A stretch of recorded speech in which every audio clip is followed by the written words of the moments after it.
Hey everybody, Mike Guillaume from Sons of a Pitch Soccer Podcast here with my co-host Nick and a couple guests from Fair Weather Podcast. We've got Marissa and Alan with us. Thanks for joining us. We're here to talk some soccer, learn more about the San Diego, the San Diego Loyal and the USL soccer team that they have down there, as well as talk about whatever else because it's coronavirus time.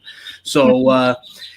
Thanks for joining us. We've got our chat here as well, so let us know with the comments, and we'll jump in. If you guys have any questions, let us know on that end. As well, make sure you hit subscribe to our channel. We're running a 1,000 YouTube subscriber challenge. If we reach 1,000 subscribers by the MLS All-Star Game, one social media follower will be randomly drawn to win their choice of 2 tickets to any MLS regular season game and 2 Sons of the Pitch soccer t-shirts or a $250 gift card. Chances are we're going to have to change the timeline up on this because I don't know if it's going to end up being an MLS All-Star game or when the season's going to start back up or any of that. So make sure to hit subscribe, follow us on Twitter, Facebook, or Instagram, and also do the same for our friends Fair Weather Podcast. Check them out on YouTube or Twitter as well at fair_pod. So, without further ado, let's talk some soccer. How are you guys doing tonight? Oh, go ahead, Alan. You always go first. I'm doing all right. The weather's a little weird in San Diego because it's not 70 and sunny. But no, things are going all right. We're just hanging out. It's my wife and a couple dogs, and we're just having a good time. She's baking like crazy, which is nice for me, which means I just get fatter. I mean, that's how I'm doing. Marissa? It's not COVID-19, it's COVID-30 or something like that. We're going to gain 30 pounds by staying at home. But I'm doing good. I am staying sane with my routine and trying to not minimize the amount of live video calls or Zoom calls because they can get overwhelming. But otherwise, yeah, we're having weather, so we're kind of in a weird mood. It's not COVID-19. So it's what, like 74 and sunny, not 78 and sunny? It's below 70 right now. It's below 70. So we're like, I'm wearing a jacket inside, it's kind of cold. And look. Before we get like all crazy, like we know Southern California is not cold, but like 60 degrees here is like pretty chilly. Like let's put a sweatshirt on. We might even like break out a coat. And I get it. It's like negative 4,000 in the wintertime. But it's chilly, all right? You got to take it from us. And is that your emergency weather beard just to keep everything warm going on? No. So yes. This is my I'm lazy and I don't like shaving beard. That's what this is. It just kind of grew and it's stuck. That's hilarious. Excellent. Well, yeah. If you can't guess things around the Chicago area, yeah, we hit a little bit of a cold front as well, dipping back down into the upper 30s. But it's Easter weekend. And for the non-Western churches, it's Holy Week, so the weather's always bad at this time of year. I feel like nothing we're not used to. Yeah, we just had our annual Easter egg hunt with a water balloon fight, and it was beautiful. It was like, I don't know, it was maybe around 50, 55. The sun was shining. We were all in our bathing suits, chucking water balloons at each other. That's how we roll here in Chicago. That's what I learned when I traveled to Colorado is like 50 degrees is like shorts and t-shirt. Like it's summertime in the winter. Like, and to be real, like it feels good when you walk out and it's 50 degrees in like Colorado. 50 degrees in San Diego is miserable. Like those do not equate. So the fact that you guys are water ballooning out on Easter, that sounds like fun. That sounds like something we would do here. So hopefully it went well. Yeah. Oh yeah. It was, other than the fact that I absolutely creamed my 10-year-old in the face. Like it was just, it was bad. I mean, there were comments on the live stream that we had. Oh, that one must have hurt. Yeah, it was. She started crying. It wasn't pretty. But anyways, enough of that before DCFS gets called on me. Let's start talking a little bit of soccer here. So how did you guys get started? Well, what drew you guys to soccer and podcasting? Oh, okay. It's a loaded question, but I have been a fan. I'll speak for myself, and then we'll kind of segue into how the podcast started, I guess, Alan. So I started following soccer kind of around World Cup 2006. I was following U.S. national team and obviously all the other world teams. And I was living in New York at the time, so I was bar hopping and watching World Cup soccer during the middle of summer. So you can imagine how that was. Really fun, lots of good social time, and that kind of segued into really being involved in just in the soccer community once it started becoming more prevalent here in San Diego. And this was like 2016, so 10 years later. I was watching U.S. soccer, following that, and then in 2016 we started getting an NPSL team, and I'm not sure if you're familiar, but it's called NC Battalion. They're no longer formed. So my background is in digital marketing, so I was doing social media for them, and really just kind of immersing myself in the soccer community here locally, forming a lot of relationships. And then fast forward to 2018, was it 18 when the MLS was trying to come here? Really involved with that, and that failed. That didn't work out. I started to focus on my business, which is based in marketing and digital marketing, all of that stuff. And then when the USL came around, it was still kind of the same community, same soccer people, same faces. But I realized that I didn't really want to work with the team or be in that capacity, just because it was not my forte. My business was growing, and I just, I wanted to be a fan again. It was too much on the business side of soccer. And then I was at a supporter group meeting where they were naming the team. And I think I had met Alan before then. I just don't remember where. I had seen him around. And we saw each other there, and we were kind of talking briefly, nothing really about the podcast. And then when they revealed the name, Alan and I started talking about doing a podcast together. And then Alan, you can talk about how you got involved with podcasting. So, and then that's basically when the podcast came about, and we started creating content for the podcast in January, right before the season started for Loyal. Very cool. Nice. Yeah, I was probably that jerk who was like, I only pay attention during World Cup times for a hot minute. And right, and it was always like soccer adjacent. I've told this story before. Like, I grew up in an area very similar to where Landon Donovan came out of, and we're a pretty similar age group. So every time he did something cool, it was like, oh, that guy who grew up really close to where I grew up did something cool in a sport, so I'm going to pay attention to it, like an all-star game or a World Cup, or he won a championship. And I would watch occasionally, but it was actually the women's national team that got me kind of really hooked. I went to my first live soccer professional sporting event that I went to was a women's national team game, and it was so much fun.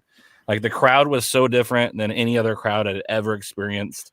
But the makeup of the crowd too, it was younger, like really big gender mix, a lot of girls going, obviously. And so it was just this really cool, uplifting, positive experience. I was like, this is legit. I want to get more into it. My wife bought me tickets to go see the indoor team play even. So I was like, I am all on board. And then I started working with the Orange County team, hopped on their podcast, started writing for them. We ended up writing for the team, like the previews and post-match stuff for the team. They just paid us for it. So I was like, this is dope. And that kind of thrust me into the soccer community in a way that I never really planned on it and plan on it. It was just, hey, I have some people that are involved. How do you do what you do? And they were nice enough to be like, here's my notebook of how I take notes for sports or for soccer. And here's how I break a game down, and try this and try that. And I just jumped in both feet. And then when San Diego announced, I was like, I didn't even think we would get a team anytime soon after the MLS thing fell through. It was like, all right, we're going to be in a holding pattern for a while, because MLS, it's like, you'll have a team and then they won't talk about it for 2 years. But all of a sudden the USL thing blew up, and I was already leaning more toward, I hope we get a USL team. I just like the culture of that league a little bit better, as far as growing a fan base and growing a soccer community around a professional team. I feel like USL gives a little bit more accessibility to the community that MLS doesn't. Yeah. And I think purely for financial reasons, which is all right, whatever. You got to play the game. But I was really stoked. And then they we did the supporters name first, and one of the dudes who stood up, John from Soccer Shorts, he does a lot of documentaries in the community. His wife was like, "You always call yourself Fairweather Fans. Why don't you call yourself the Fairweather Fans?" And that one didn't win. Obviously, it was the locals that won. But I walked up to him. I was like, "I'm going to steal that name. That is a legit name. I'm going to steal it if you don't mind. If you don't mind." He's like, "Yeah, go for it." And so I was like, "This Fairweather podcast." It was like it kind of incorporates like what people think of San Diego as like sports fans. Like you only show up if your team's good. And so it was just kind of like this play on that. And it was also like, self-deprecating, like that's who we are, or that's who we expect to be. But we're going to have a podcast every week about this USL team. And then hooked up with Marissa. And I was like, hey, she's sorry. Lighting went down. You're all right. Yeah, I'm good, man. She's smart. She knows what she's talking about. She's been in the community for a while. And I felt like I wanted to bring in other people that have different perspectives than what I would be able to offer. And so Marissa was the first conversation I had. And then Chris, I knew him from Orange County stuff because he worked for New Mexico for Seek and Strike. So he was like, "Hey, I heard you're starting a San Diego thing. Can I get in on that?" And I was like, "Sure, this will be great." Like, 3 hardworking people who all have 3 different perspectives on soccer, the soccer community, on life in general. And so it was kind of like, this seems perfect. So let's do this. And that's how we kind of started. And then we had 2 games, and now we have put out 14 episodes. Yeah. That's fantastic. It was a really seamless thing too. Like Alan and I never talked more than, I don't know, 15 minutes, I guess. And then we made a podcast, and like, we have like these really great episodes, really great guests, like a mix of like fan perspective and a mix of like, the tactical stuff that you hear, which is really good. And I'm learning also about the league itself, which is new to me. I didn't really know about it. I was in lower level soccer, but not really USL. So it's a learning experience for all of us, I think. And that I think is the most beneficial part of the podcast that we created so far.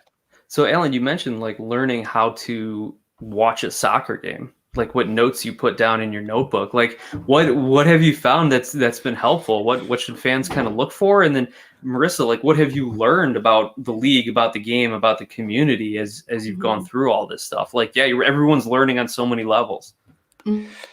I think the 2 things. So the guy who really helped me out a lot, there's DK Niwo, who's like a local guy, super smart guy, knows a lot of the history and a lot of the people. The other guy was Cesar Hernandez, who writes for like Athletic, ESPN.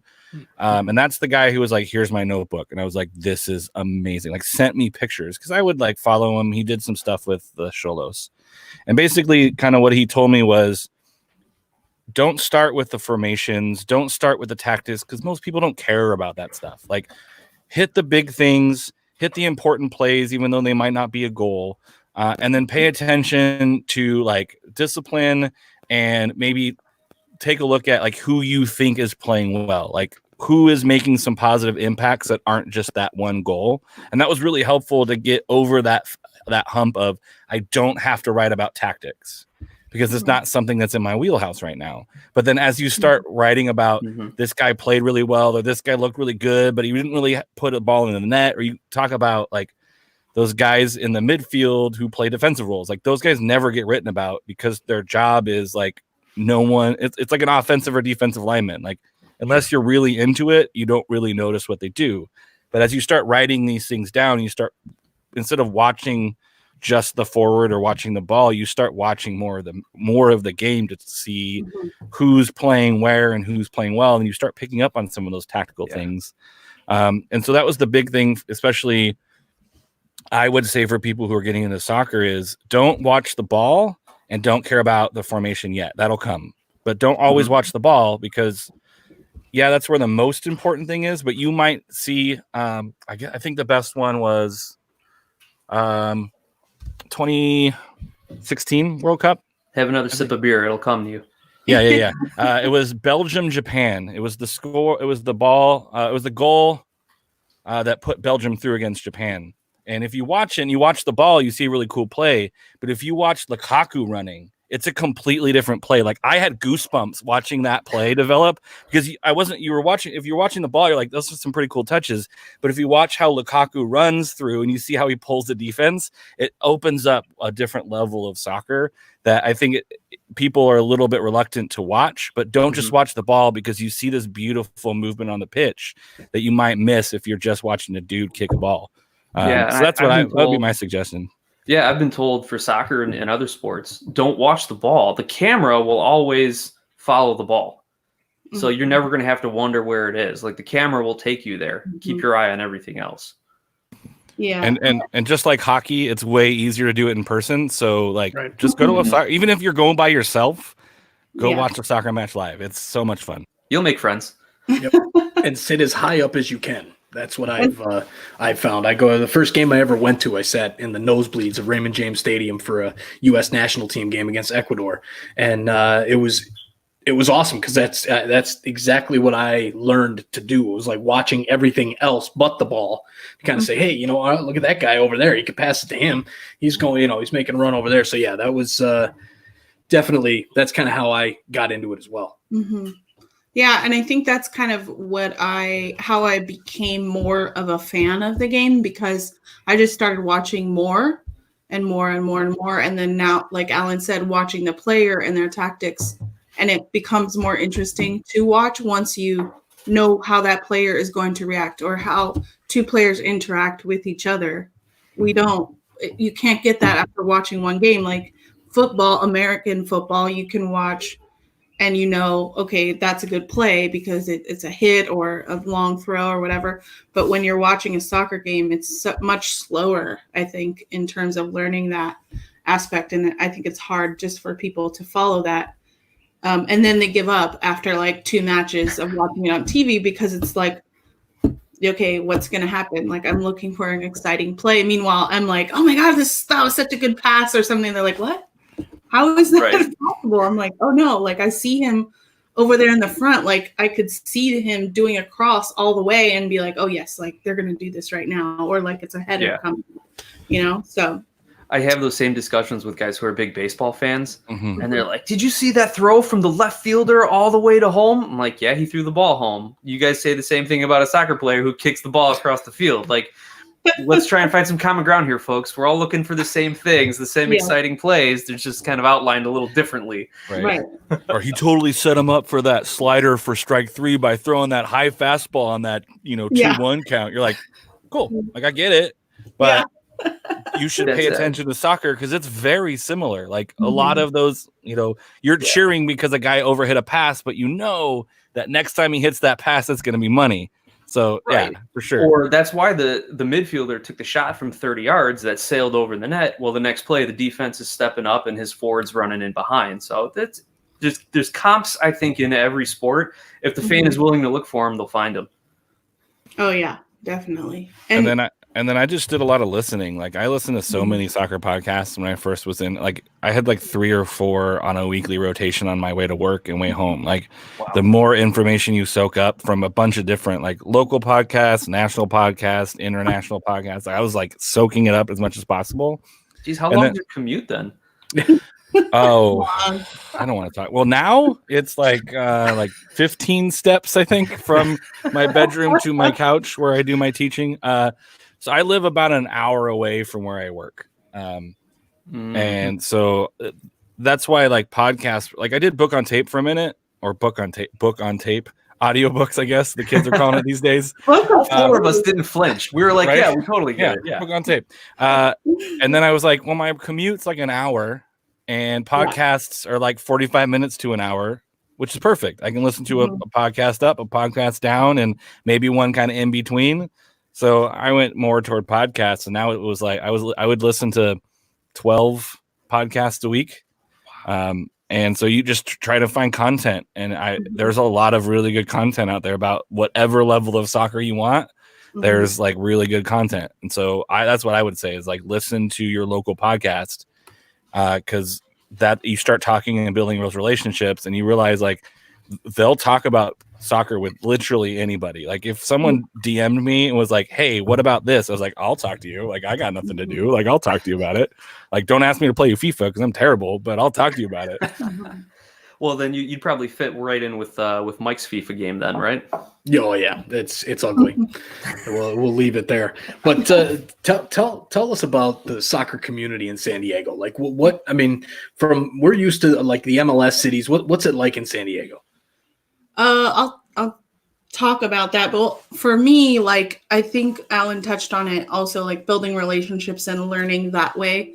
For me, it was very much the same, but in a way where I needed to know who to talk to get. When I was working for the lower league team, I had to talk to like newspaper people and like media people on the radio and like fans and players, get to know their families. And so like you're forming these relationships with people in the community because there isn't a big MLS brand. There isn't like a lot of that. So every single soccer event, like you see the same people.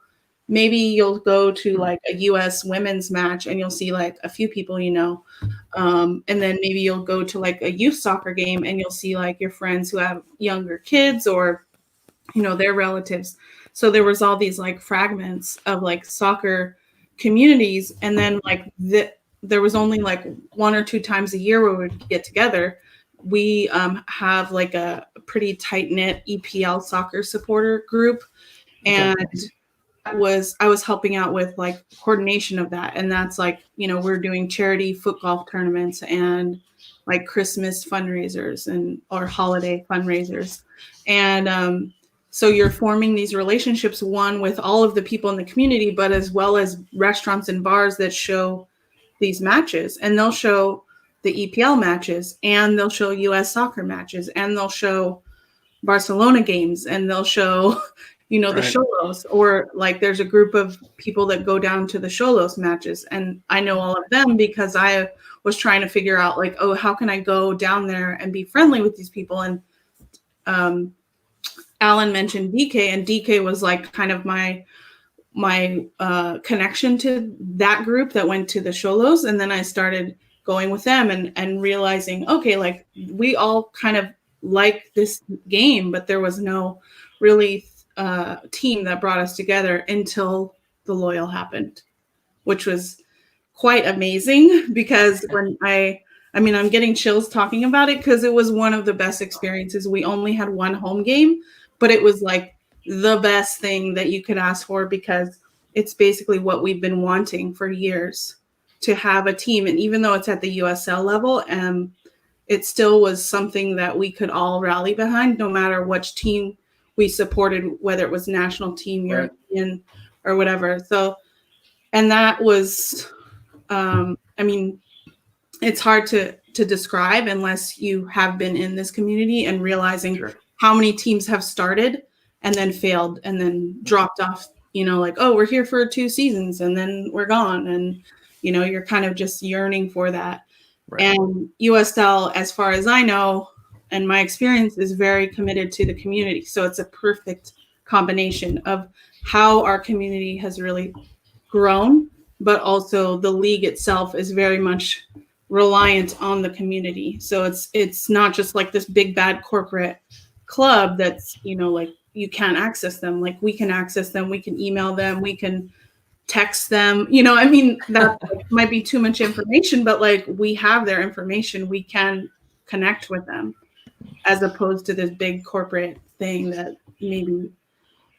Even for the fans, like the kit release party was at a Stone Brewery and they do a great job. It's not just like a tasting room. It's like this bistro with this huge outdoor area and this really cool place. And there's a couple all over the place in San Diego, but they were holding their kit release party. And if you like hung out afterwards, like I was there like an hour after the event ended, and just walking back out, it's like, oh, there's Raul Mendiola. Let me go talk with him real quick. And you just can walk up and say what's up and have a conversation. And like I think who's he within the organization? Raul Mendiola is one of the midfielders. He's been kind of up and down MLS to USL. He played for Reno last year, I believe. And So it's just this like the connectivity to the community. The coaches are local. The players, some of the players are local guys, like Sal Zizzo coming back was great. But like just the availability of the players to the fans to me was the biggest, like not just me as like I'm a media person. It's like I wasn't credentialed like I was, but I was there as a season ticket holder. And the fact that I can go and walk up to Irvin Parra and Raul Mendiola, who are like two of the big name signings, and just have a conversation with them, like, hey, can I schedule a time right now? It's can I just talk with you right now? And I think that was one of the big things that they've been trying to push because the community is pretty fragmented. Like everyone's got their own club, but now this is like now we have a San Diego club that we can root for. So an Arsenal fan and a Tottenham fan and a Man U fan and a Man City fan and a Liverpool fan and an Everton fan, if we count them, can all stand next to each other and sing the same songs. We have a pretty big Everton supporter. We do. You just found a way just to go right to the heart, man. I mean, that's my gig. I mean, the fact that we can all stand there, like Liverpool and Everton supporters can stand there and sing the same songs next to each other, which we did. Like at that first match, guy to the left of me is another Liverpool supporter. The guy to the right to me was Everton supporter. We sing songs and then we like rib each other a little bit in between, and then we go back to sing the same songs again. And I think that's the community of San Diego in a nutshell. It's like there's all these small little pockets of people that can like they'll talk smack, they'll give each other a stick, but when it's time to really come together, they come together. It's like we're San Diego. Like we're not LA, we're not Orange County, we're not, we're San Diego. And that's why the locals are called the locals. It's like some of us were born here, some of us chose to live here, but we're all local. And I'm not a native San Diegan, and I would never call myself a native San Diegan. But I consider myself a local San Diegan. I've been living down here for quite some time. I bought a house here. My wife and I are living here. We're going to live here for as long as we possibly can. And so I feel like San Diego is part of my home now. So, and that's kind of what San Diego is in a nutshell. You're making me regret not going to school in San Diego. I almost ended up there for law school. Which law school? It would have been Cal Western. Where were you going to go? Cal Western. Oh, all right, fair. Yeah, I mean, it's no USD, but it's okay. You can visit. You can visit us.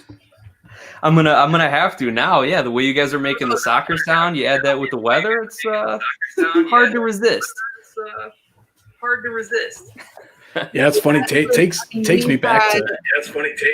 Takes me back. Going back to like when I first started out following MLS, with Toronto FC.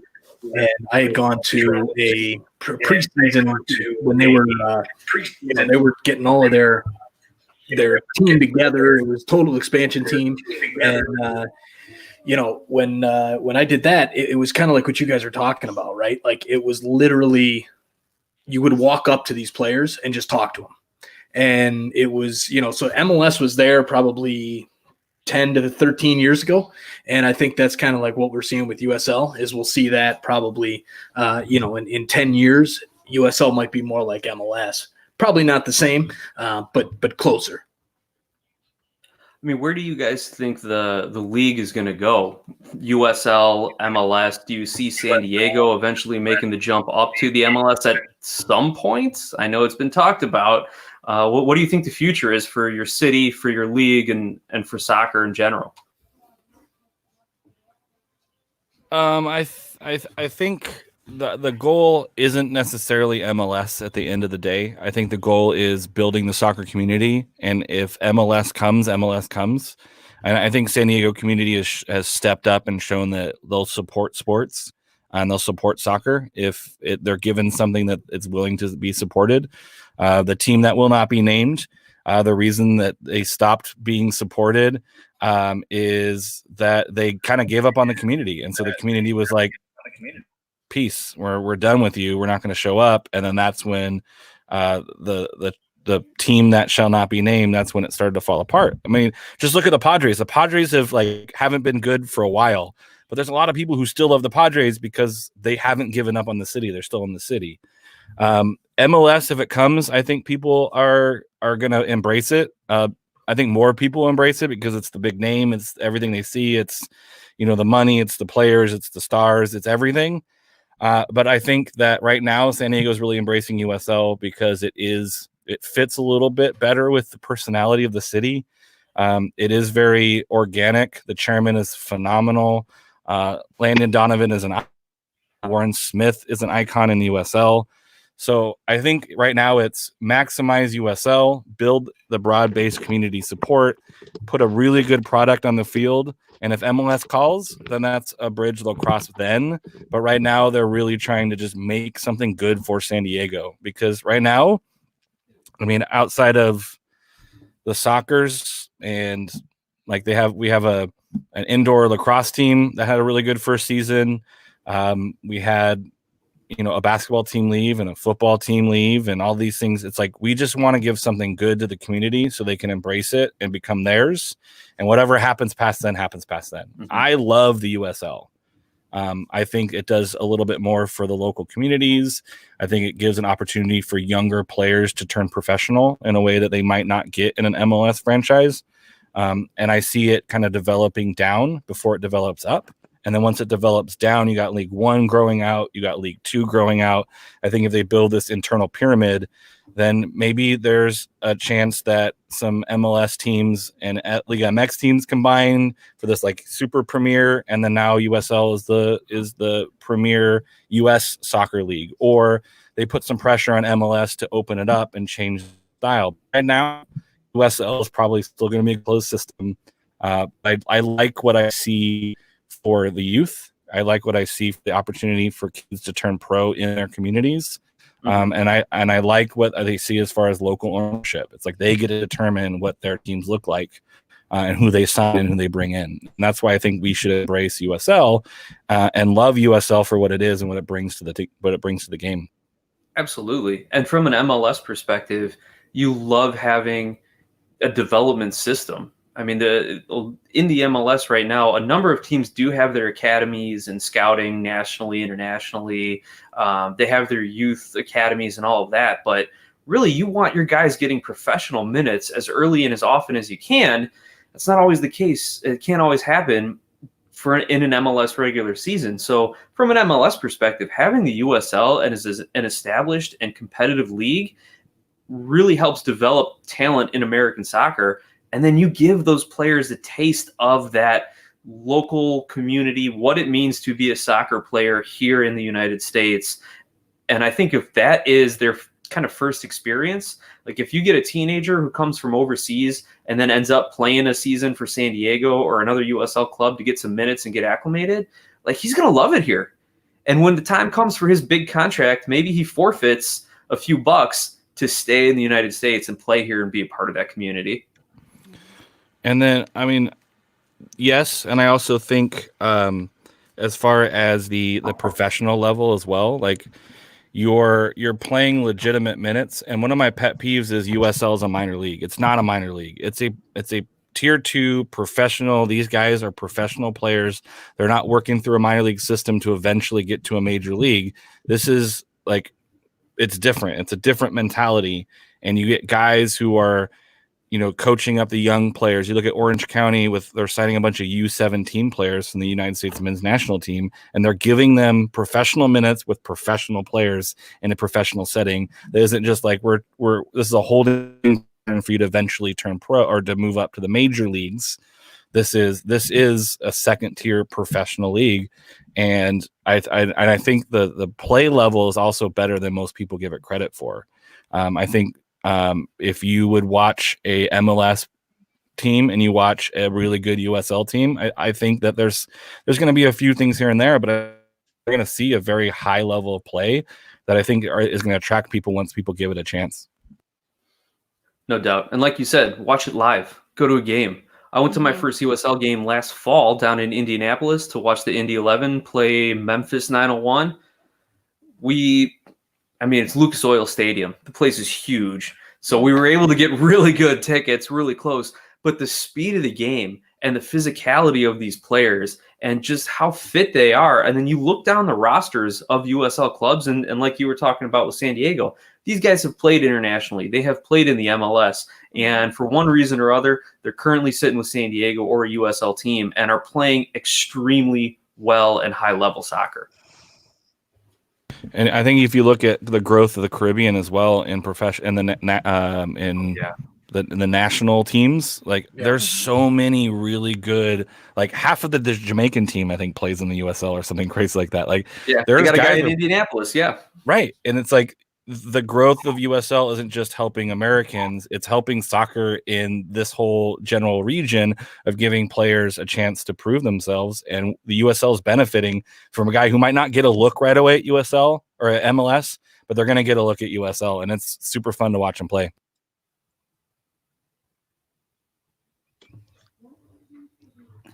Mike, what else you got for us tonight?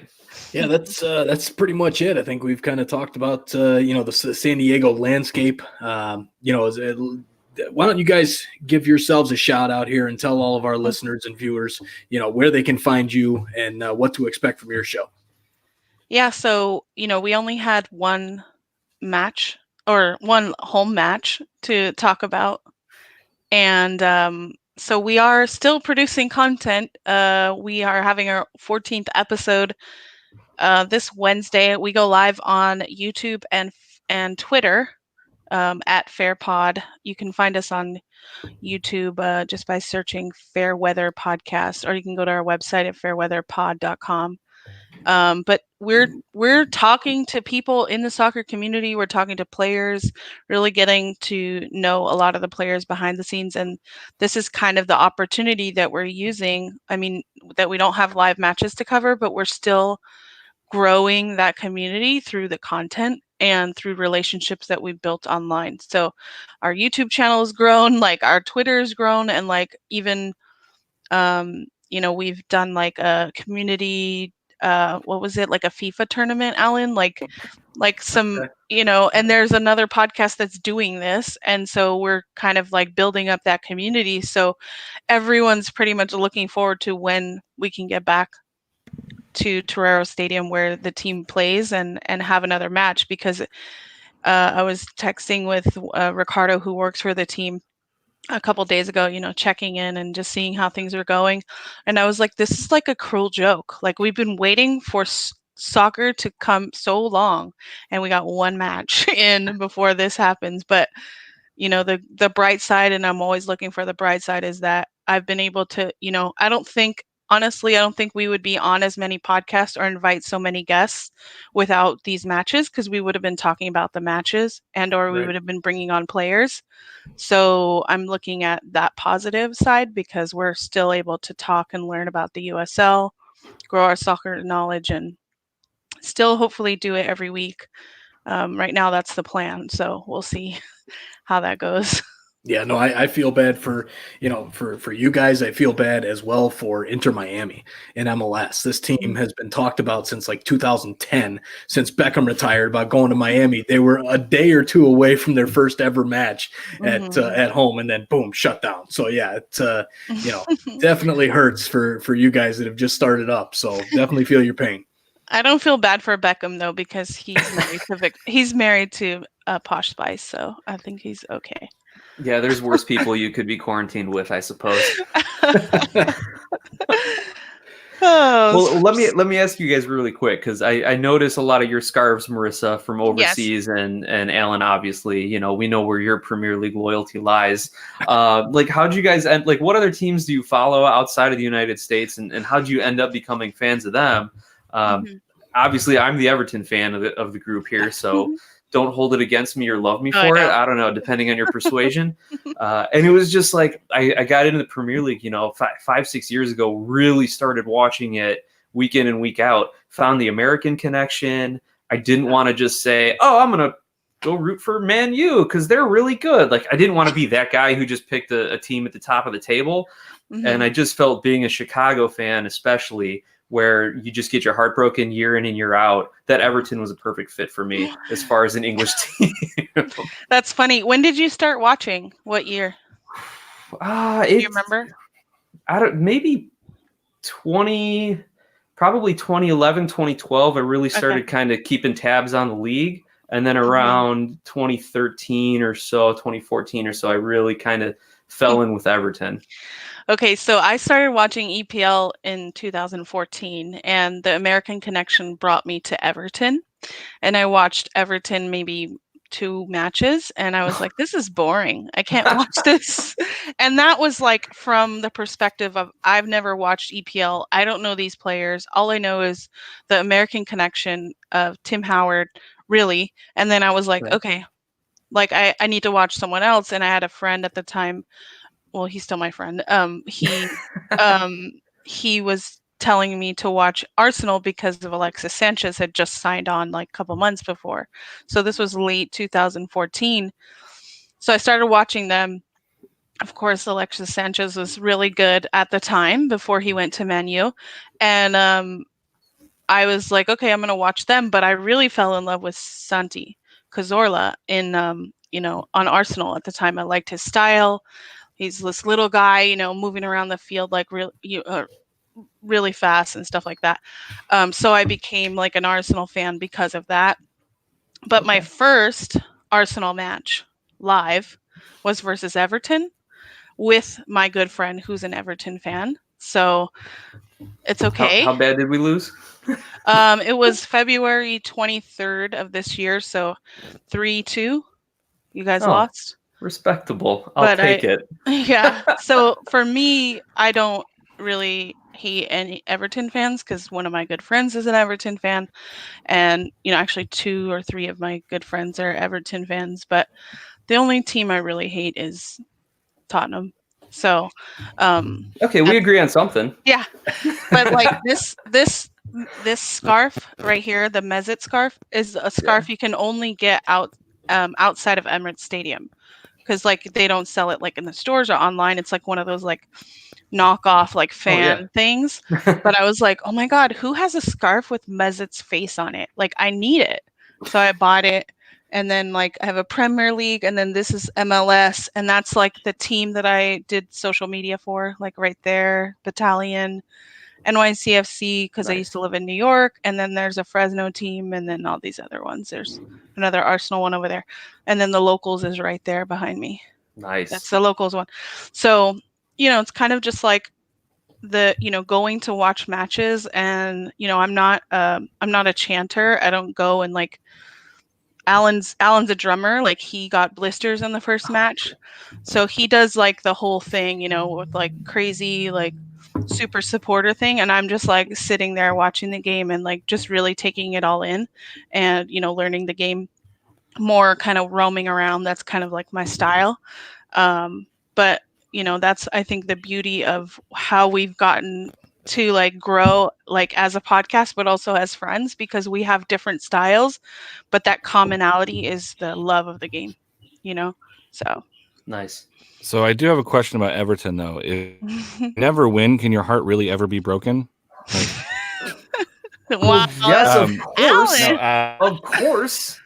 Because every year we're supposed to, end up in like the top 6 every year, and every year we don't. So yeah, my heart's broken every year. Son of a pitch. See, that's what you should have a little audio clip like every time someone does a. Yeah. That's a great idea, actually. We really should. Yeah, mostly for when I ever talk about anything outside of the MLS. Yeah, I'll play it. Like one of my coworkers who I've gotten to know really well. He sits the next desk over. Huge Liverpool fan. And of course, one of the guys that I have to take like all my legal documents to have executed, huge Liverpool fan. So I'm like, hey, will you sign this? Can you review this so we can, advance the case? And he's just ready with whatever zinger happened that week. So yeah. I got talked into being a Liverpool supporter at a Boston Red Sox game, actually. We were there for a teacher thing.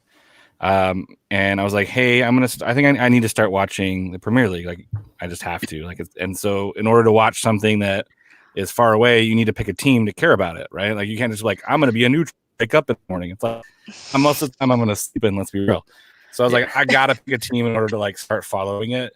And a buddy of mine, she was like, well, I'm a huge Liverpool supporter, and like being a strong union member that you are, you should also like them because they're like super into like you'll never walk alone. It's all about supporting each other. I'm like, all right, you sold me. I'll start following him. And then that was the year that they played Real Madrid in the final of Champions League. So like when I first started following them, I'm like, really? They're like okay. They're exciting, but they win some. They give up tons of goals. Is this going to be like? Am I signing myself up for like a mid-level, like exciting team, but like mid-table team? Is that what I'm doing right now? And then they ended up like my brother's stepson's like, you're a bandwagoner. I was like, I'm not rooting for City. Don't hate me that way, all right? And then to balance it out in Spain, I follow Real Sociedad. I spent a couple days in San Sebastian, and it was an amazingly beautiful city. I loved it. And then I was like, if I'm going to support Liverpool, I can't support Real Madrid or Barcelona because that's like, I can't pick a team that's perennially winning and also be a Liverpool supporter because it's like, I'll definitely be a bandwagoner at that point. So I was like, I will follow Real Sociedad. And I started to follow a little bit more this year, which is why they're doing well. Like, I think is the thing. That's so it's why. all you, Alan. It's all me. It's always all me. I've been to two MLS. I've been to two MLS games. The first one was Minnesota United, and Darwin scored a hat trick. And then I went to an LAFC game, and Vela scored a hat trick. So, like, I think I'm good luck. I'd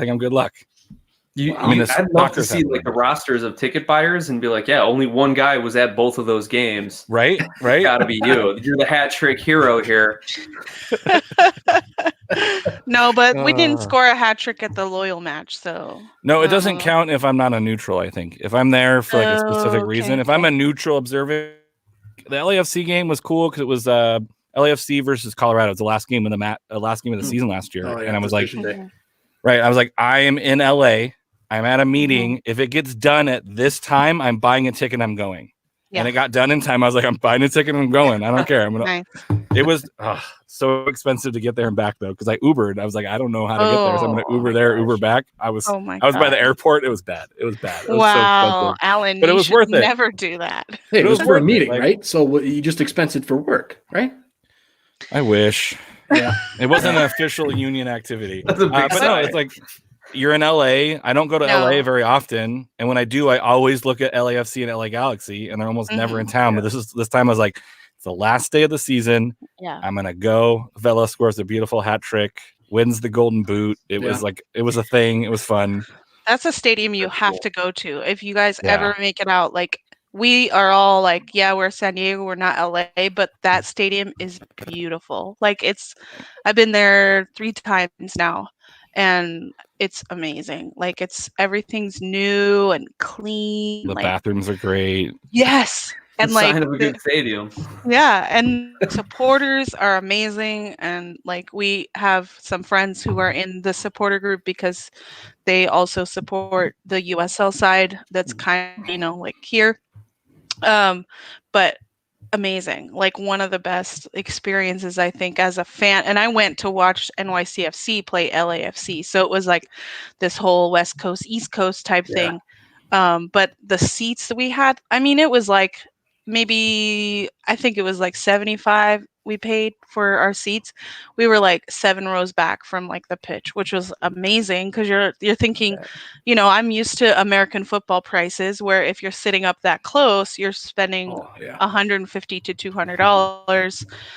And then, our stadium from that old team that we won't talk about, like really bad stadium, so it's just like great stadium, great experience, like super close to the pitch and amazing. I think you guys gotta go. That's cool. Now, if you want stories about Toronto, Mike's your guy. Yeah. Have you been lately, or not like this season? Yeah, the latest I was there was 2016. I went to the MLS Cup final and we lost on penalty kicks to Seattle and completely dominated the game. Yeah, that was a really long. Then we had one snowstorm that season and that winter, and that snowstorm was the day after MLS Cup when I drove from Toronto to Chicago in 9 to 12 inches of snow. That was, it would have been fine had we won that game, but when you lose, it's miserable. But I've been to BMO multiple times. The earliest was back in 2008. One of the players that was on the national team, Maurice Edu, who now works for Fox Sports, he was TFC's first overall pick in the draft. I met him at that preseason training camp or whatever in Florida, and made friends. And he sent me up. And at the time, I was so damn young, I had nobody to go with me other than my mother. So I'm like, hey, Ma, you want to go? She's like, yeah, sure. So we went up, and we sat pitch side and did all that. So I've seen BMO every, from the old stadium where it was, there was nothing there. It was just kind of like a shell, to the new renovated, nice stadium. It's a hell of an atmosphere. It was then, it is now. I'm interested to see LAFC, as well as I know Nick and I have talked about going up to Minnesota for a Minnesota United game up at Allianz Field. That looks pretty special as well.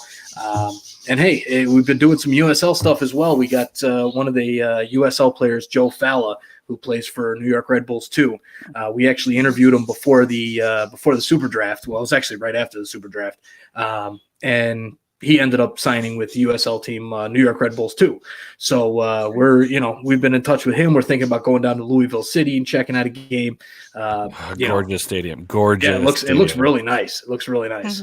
So we're thinking about going there. Like we got all these ideas, but then we both run into the same problem. We're old and we have lots of kids between the two of us and wives. So this whole like going places for soccer games is kind of tough between the 7 kids, between the two of us. But if you plan a vacation to San Diego and you happen to have a soccer game happen, I did this in Portland with the Portland 2 game. We were for a wedding. I was like, hey babe, the wedding is on the Portland game, but Portland Timbers 2 is playing Los Dos the next day and tickets are $4 total. Can we go? The wedding is on the Timbers game. I like how you worded that. Not the other way wedding's around. on the Timbers game, but T2 is playing the next day. Would you mind going? She was like, I don't know. Here, I'll buy the tickets because it's $4. Yeah. If we have time, we work it in, we'll go. And we ended up going. It was great. So Nice. San Diego trip, great place to vacation. Yep. You're going to go on vacation and then just happen to have a loyal game go on that time.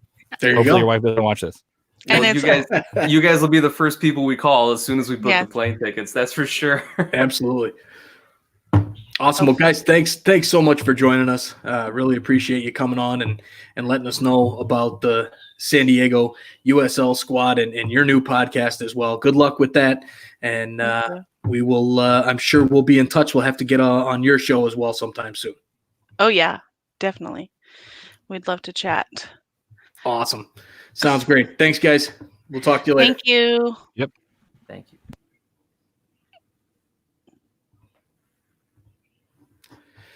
All right. Nick, how's it going, man? I'm doing great, Mike. I am doing great. That was fun. Marissa and Alan, cool people to talk to. Lot to say about San Diego, about the community, about the soccer community, about the loyal, all that sort of, everything out west. Yeah, I think they have convinced me that we got to start looking. Matter of fact, Nikki just said, since we bought a new house, we're going to be moving. Like, I've been saving up vacation time. We saved up all this money to move, and turns out maybe we won't have to spend as much. Like, time for vacation then. Maybe we'll end up in San Diego sooner rather than later. Nice. Oh, man. So, yeah, I mean, we took up about 53 minutes there talking with those guys from Fairweather Pod. Let's talk a little bit, kind of wrap this up. There's not much to talk about, but there was one thing I wanted to pick your brain about so we can at least kind of count this as an episode on our normal podcast. This EMLS thing. We've got an EMLS tournament that's going to be televised on Fox Sports 1. Nick, Okay. What the hell? I mean, I know we're struggling for content right now because it's coronavirus. There's no sports. Fox Sports 1 is going to cover, and Fox Deportes is going to cover EMLS games by these EMLS sports guys, and apparently they're going to be teamed up with some MLS players like Javier Hernandez and Nani. So what's your take on this EMLS stuff? As much as I am okay with people trying to provide content, because that's what we're trying to do, and especially if you're a major network like Fox and a major league like the MLS, you need fresh content as much as you can. I have never supported the idea of watching people play video games. I'm not the one playing it. I know it's all a game. It's not entertaining to me at all. I will not be watching it. and I don't know even how much more we're going to talk about it, to be honest. Yeah, I mean, I'm with you on that. I mean, I really thought when this whole coronavirus thing started that I was like, oh yeah, I'm going to play more FIFA, and I'm gonna get into it. I'm gonna try and play people on our YouTube channel, and I'm like, no, can't do it. But God, can we please have some sports back soon? Whether it's behind closed doors or I get it's a totally different world behind closed doors with no fans in the stadium, but give the people something to watch. Like, I can't watch any more Netflix shows or Disney Plus. It's driving me crazy. Well, I have found, gosh, what is it called? It was on YouTube. There's a soccer documentary. I think it's called Soccer Town USA. And it's a documentary on like the early days of the modern era in American soccer. Like, it takes you back to like the mid to late 80s and like the 1990 World Cup team.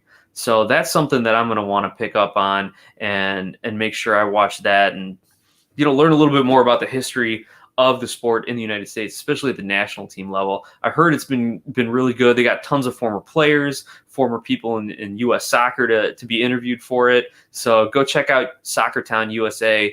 At least it's on YouTube. I don't know where else people will be able to find it. Interesting. Hey, another thing that I wanted to talk about is some good that's being done here through this coronavirus break. Sporting Kansas City is helping. They've teamed up with some good people in the community, and they're starting to feed people and bring hot meals to people in this time of need that a lot of people have fallen on. So really, shout out to Sporting Kansas City. I've always liked that club. So well done, and keep it going. There's volunteers, supporters. Everybody's getting involved in this, and it's the Sporting Community Kitchen. So well done to those guys for doing that in this time of need, and really reaching out to those people. So Nick, what is there anything else that you want to touch on here? Mike, just I hope everyone had a happy Easter. Blessed Palm Sunday, blessed Passover for all of those who celebrate. I'm excited. I'm Orthodox, so my Easter's this upcoming Sunday. So I'm going to church via Facebook Live and YouTube right now since everything's shut down. But just looking forward to celebrating with my family on our Easter Sunday. I don't think we'll be throwing water balloons, maybe snowballs, but we'll be grilling burgers late at night. We'll be having some lamb and then, grabbing some fast food during the day to kind of break the fast and get back into a hearty meat-filled diet. Nice. So that's what we'll be doing. But that's about it. Again, I'm with you, man. Looking forward to whenever sports pick back up, but I understand it's a matter of safety right now, and that's the most important thing. Yep. And from what we're hearing, it seems like the curve has been hit, and we're starting now on the downtrend. So that is definitely some positive news. Hopefully that continues, and we'll go from there. We'll get back to some sports here very shortly. I'm hoping before the August-September that they were talking about before. So other than that, thanks everybody for watching and listening to our podcast. Thanks again for the Fair Weather podcast, those guys for jumping on with us. If you guys are watching, make sure to go over and follow them on Twitter, as well as subscribe to their YouTube page, as well as ours. Let's share the love with the soccer content that's going on right now through coronavirus. That was one of the things we talked about, Nick. When we started this podcast adventure, was trying to find consistency. That's something that really was hard to find from an American soccer perspective. And you're seeing these last few guys that we've teamed up with here with Sacktown FC, who we were talking with last week, as well as the Fair Weather podcast. These guys are, they're sticking with it. They're bringing content out on a consistent basis. So well done for them. And if you guys are looking for more of that content, make sure to follow them and subscribe to them as well. So Nick, we'll wrap it up. Thanks again to our sponsors and new listeners as well that have come on. So Donovan Food Brokerage, as well as Nice Premium Iceland Pure Spring Water. Thank you for allowing us to do what we do. And everybody have a wonderful evening, and we will talk to you guys again next week.